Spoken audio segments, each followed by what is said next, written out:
आपला अधिकारी किंवा इथे जे सुपरवायझर कोण आहेत म्हणजे विनोद, त्यांना बोलवता का जरा? नंबर आहे? कारण की आम्ही इथेच राहतो समोरच्या बिल्डिंगमध्ये आणि ह्या कचऱ्याची मागे मी कंप्लेंट केलेली.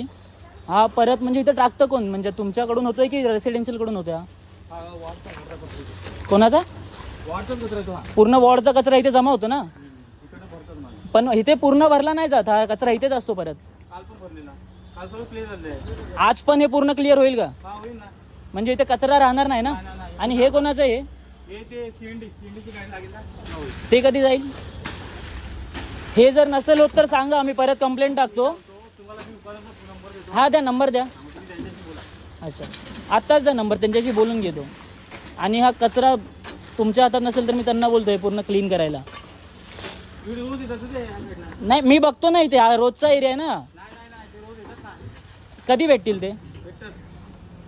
त्यांच्याशी घेतो बोलून. द्या नंबरच नाही तर. 10 मिनिटाचं काम आहे. ते फक्त बोलले ते गोण्या वजन आहेत म्हणून त्या गोण्या ठेवलेत. पण 10 मिनिटात हे लोक जर करतात मग काय गरज आहे इथे असं करायची? तुमच्या पण एरियात मीरा भाईंदरमध्ये जिथे पण काय असं असेल ना, कंप्लेंट करा आणि यांना जरा विचारा की काय फालतूगिरी चालली आहे. कोणीतरी असा आवाज उठवला नक्की बदल घडेल. मीरा भाईंदरकर.